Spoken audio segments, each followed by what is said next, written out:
আঞ্চলিক ভাষায় লেখা একটি কবিতা, মৃণালের পত্র, দেবব্রত সিংহ। সেই ছোটবেলাতে আমাদের পাহাড় কোলে জোরে লদি পেরাইতে যাইয়ে এক আষাঢ় মাসের হড়কা বানে আমি আর আমার ভাই ভাসিয়ে গেছিলাম বানের তরে।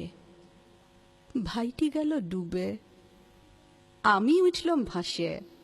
পাড়ার লোকে বললে এক বিটি ছিলা জীবন্ত, যদি বেটা চেলা হতক তাহলে কি বাঁচতক। আমার মরণ নাই, সেই কথাটাই আজ তোমাকে আবার নতুন করে বলতে চাই। বেশি দিনের কথা লয়, আমাদের বাঘমুন্ডির পাহাড়ি পথে জিপ গাড়িতে চেপে লাল ধুলা উড়াই যেদিন আইলে তোমরা পাহাড় কোলে জোরের ধারে চড়ুই ভাতি করতে আইলে, সেদিনটা মনে আছে তোমার? দিনটা ছিল খরবার, মাসটা ছিল মধু মাস। টাঢ়ে টাঢ়ে ডাঙা ডহরে পলাশ বনে আগুন লাগা মধু মাস। আমার মরণ নাই, তুমি বলেছিলে তোমার সঙ্গে দেখা হবে বলে মরণ নাই আমার। তুমি রাজপুত্তুর, কত লেখাপড়া করা মানুষ তুমি, বিএ এমএ পাস, হাই স্কুলের মাস্টার। আমি কাঠ কুড়ানি, রাঙামাটির গায়ের ঘরের স্কুল ছুট কাঠ কুড়ানি। কি সুন্দর গায়ের রং তোমার, একেবারে চাঁপা ফুলের পাড়া। আমি একেবারে কালো, আকড় ফলের পাড়া, মিশমিশে কালো। তবে কালো হলে হবে কি, পাড়ার লোকে সবাই বলে উহার গড়ন খুবই ভালো। টানা টানা চোখ, বাঁশির মতন নাক, ছিপছিপে চেহারা। আমাদের বাঘমুন্ডির হাটের হলুদ রঙা শাড়ি পরে দাঁড়াইলে, মাথায় লাল পলাশের ফুল কুজলে আমাকে নাকি দেখায় দারুণ। একেবারে মন ভুলানি, একেবারে মন কাড়ানি। বাপ আমার বাবু ঘরে মুনিশ খাটা ক্ষেত মজুর। এমনিতে তার সবাই ভালো, শুধু 10-এর মধ্যে 10, সে একজনের নিশা ভাঙ করা মানুষ। দিন ফুরাইলে সন্ধ্যা হলেই তাকে হাতছানি দেয় মহুয়াতলার মদ ভাটি। ঘর দুয়ার, ছিলাপিলা, লেখাপড়া, বাপের কোনো দিকে লজন নাই। তখন বহুত ছোটবেলা, তখন থেকেই দেখতাম বাপ আমাকে বিদায় করতে পারলেই বাঁচে, একেবারে হাফ ছেড়ে বাঁচে। মা কিন্তু তা লয়। মা বলত, এত ছুটুতে বিহা কিসের? আর 5টা বিটে ছিলা যেরম যাচ্ছে স্কুলে, তেমনি যাক কেনে, দুপাতা লেখাপড়া করে আসুক। সেই করে টানে টুনে কোনো মতেন গায়ের স্কুলে 9 টুকুন। ইয়ার মাঝে বলা নাই কওয়া নাই, বাপ একদিন হুট করে লাগাই দিলেক বিহা। তখন কি আর জানতো মতো, পুরুলিয়ার খট্টাপাড়ার জানকী যাদবের কাছে আগাম টাকা লিয়েছে বাপ। আমি দাঁড়াইছিলাম রুখে, সেই রুখে দাঁড়ানোর জোরে বিহার দিনে থানায় যাইয়ে আমি ভাঙিয়ে দিয়েছিলাম সব। কাগজওয়ালা টিভিওয়ালারা যে কোথায় থাকে কে জানে, এক ঘড়িকে দুনিয়া দিলে আমাকে নিয়ে খবর করে।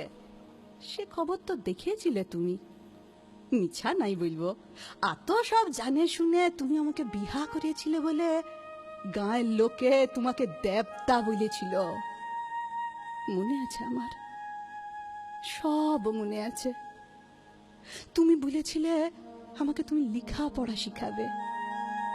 কাজের চাপে সে আর তোমার হইল কই। বস্তিবাসী, ক্লাব, রক্তদান, জীবনদান, কত কাজ তোমার।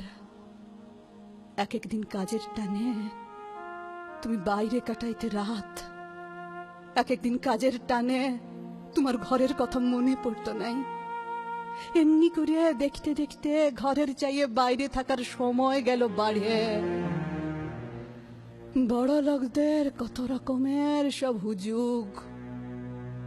গরিব ঘরের বিহা ভাঙে যাওয়া কালো মাইয়াকে উদ্ধার করাও যে একটা হুজুগ, সে আমি বুঝবো কিরম করে। দেখলাম হুজুগটা একটুকুন কাটতে না কাটতেই তুমি পড়লে আমার গায়ের রং লিয়ে। কালো রং ফর্সা করবার যত রকমের সব রকমারি নামি দামি ক্রিম আনতে লাগলে একের পর এক। তার উপর আবার পালা করে শুনাইতে লাগলে খবর, কাগজের সব মন খারাপ করা খবর। গায়ের রং কালো বলে বউকে খুন করল বর। গায়ের রং কালো বলে বিহা ভাঙে যাওয়ায় গলায় দড়ি দিল মেয়ে।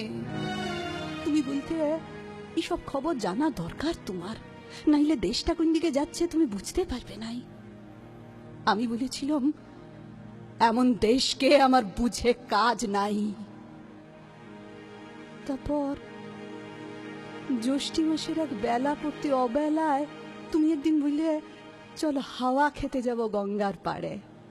তোমার কথা শুনে আমি এমন করে তোমার মুখের দিকে চাইয়ে রইলাম যে দেখে তুমি সঙ্গে সঙ্গে বললে না না মিথ্যা লয়, সত্যি বলছি। কতদিন আগে নতুন বউ হইয়া আসার পরে শাশুড়ি আর জায়ের সঙ্গে একদিন গঙ্গার ধারে সিদ্ধেশ্বরী মন্দিরে পূজা দিয়ে আইছিলাম। আজ আবার কতদিন পরে তোমার হাত ধরে সেই গঙ্গার পারে। বেলা পড়তে অবেলাতে তুমি চাইছিলে নিরিবিলি, আরো নিরিবিলি। বহুত দূরে বড় মন্দিরের ভাঙন ধরা ঘাটের ধারে আমার দম আসছিল আটকে। তোমার তখন বাঁধ ভাঙিয়েছে ভালোবাসার, বউয়ের গলা জড়াই চুমু খাইয়ে আদর করার ধুমে তোমার তখন রাস সরে নাই মুখে। আমি কাঠ কুড়ানি, রাঙামাটির ঘরের গায়ের স্কুল ছুট কাঠ কুড়ানি। আমি কি আর বুঝতে পারি তোমার অমন আদর করার মানে কি আর আমি বুঝতে পারি? আমার জায়গায় থাকতো যদি অন্য কেউ, সেও কি পারত বুঝতে? ভালোবাসার মানুষ অমন করে জড়িয়ে ধরে আদর করার ফাঁকে এক ঘড়িতে নদীর জলে ফেলতে পারে ফেলে? বলো না, এটা বুঝবে কিরম করে? কত কি যে বুঝার আছে এই দুনিয়ায়, কত কি যে বুঝার আছে। এই যে তুমি বিএ এমএ পাস হাই স্কুলের মাস্টার, তুমিও কি পারিয়াছিলে বুঝতে যাকে অমন করে ঠেলে ফেললে ভরা গঙ্গার জলে সে সাঁতার কাটে উথাল পাথাল ঢেউয়ের তালে দিব্যি পার হয়ে যাবে নদী? পারো নাই বুঝতে, একদম পারো নাই। তাই তখনই পার ছাড়ে পালাইছিলে দৌড়ে। কি অবাক মানুষ তুমি! তোমাকে বসাইছিলাম দেবতার আসনে, আজ আজ তোমাকে কোথায় বসাবো বলো? দেখো মানুষে মানুষে কি তফাৎ দেখো। তুমি কত কাছের মানুষ হয়ে কত সহজে আমাকে ঠেলে ফেলে দিলে নদীর জলে, আরেকজনা কত দূরের মানুষ হয়ে নদীতে ঝাঁপ দিয়ে সাঁতার কাটে দুহাত দিলে বাড়ায়। মানুষটা দেহাতি মানুষ, নাম শিবচরণ, পেশায় ইট ভাটার বদলি মজদুর। না না, পড়াশোনা করা মাস্টার সে লয়, লেখাপড়ায় সে আনপড়, একেবারে আনপড়। তুমি ভাবছ নালিশ করব তোমার নামে? না না, নালিশ আমি করব নাই। নালিশ করে কি হবে? এই পড়া দেশটা সবই তো তোমাদের দখলে।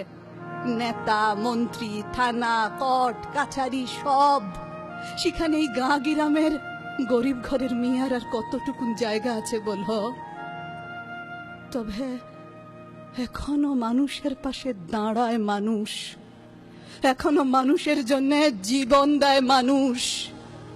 সেই মানুষকে সাক্ষী রেখে এক বড় মানুষের বহুত কালের কথা আজ তোমাকে আবার নতুন করে বলি, শুনো।